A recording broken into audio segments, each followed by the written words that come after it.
Hello guys, good morning. Ang lakas ng ulan. Biglang ayan po. Ilang lang yan, ilang minuto lang. Baha na kaagad. Ayan po. Yan po ang aking sasakyan, puro tubig. Ayan.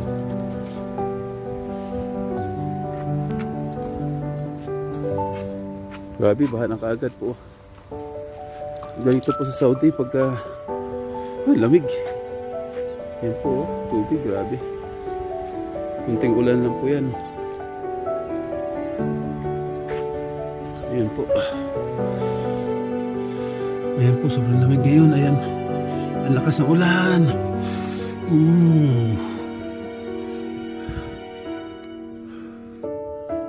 Ayan guys.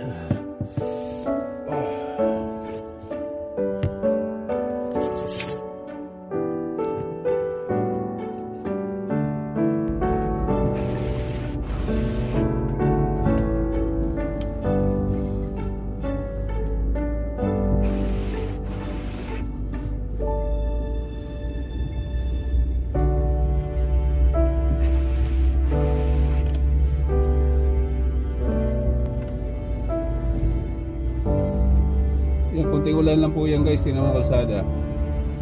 Grabing baha po.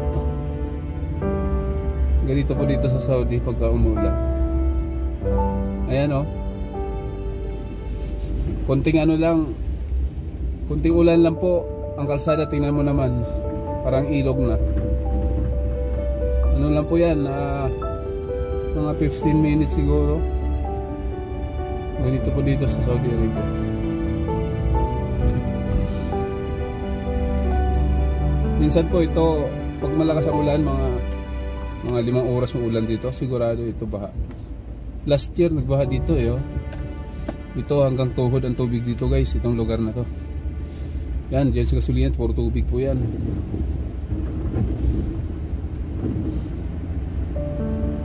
Yan. Kunting ulan pa lang yan how much more kung isang araw yung ulan katulad sa Pilipinas. Mas malala ang situation nila dito lalo pag nasa malalim na lugar. Wala kasing ibalita ko, walang drainage ata dito sa highway nila.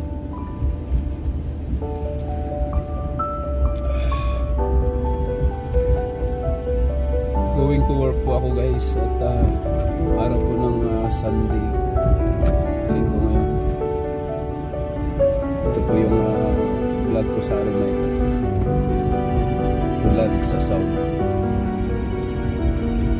Buti nga kamo huminto na.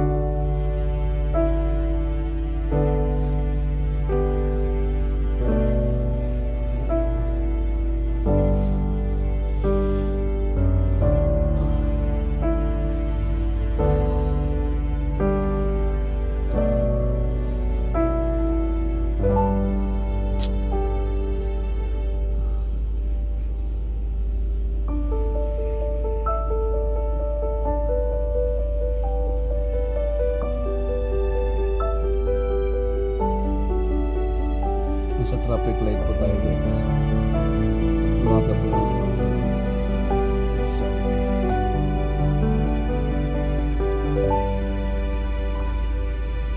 yun tingnan mo naman yung kalsada, yung tubig.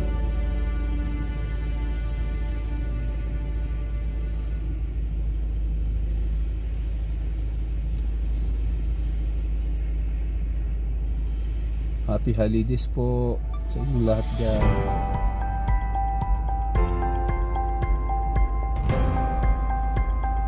Kaya pag kayo andito sa Middle East at umuulan po, ang pagmamaniwa lang alagay lang masyadong mabilis dahil una, madulas yung kalsada. Kaya ingat lang.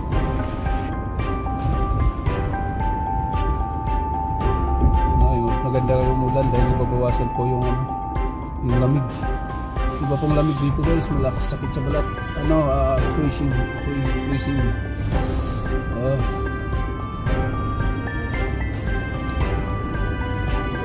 Parang nasarip refrigerator.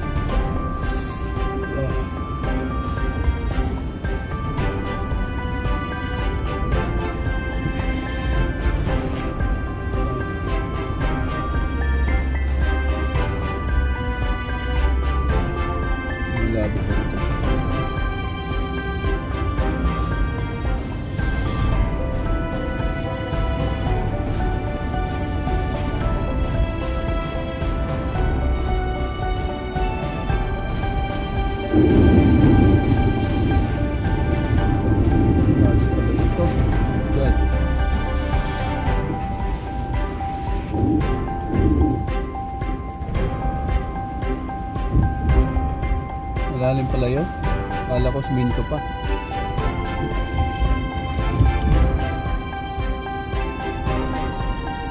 Pati kamera ko nalamigan.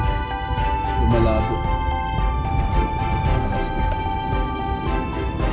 Mamaya ulit guys. Ayan po guys, tubig sa gilid. Tubig.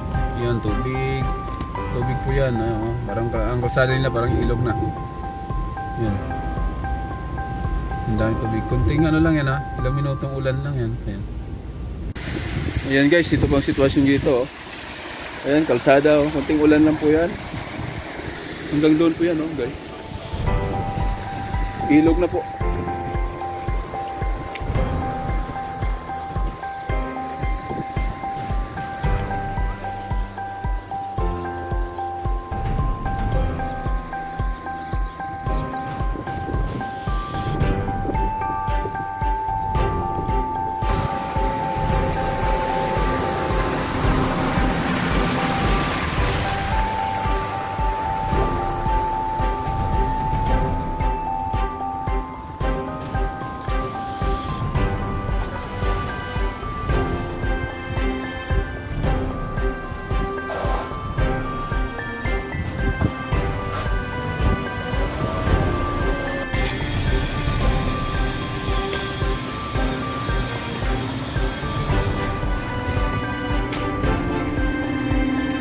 Saudi rains result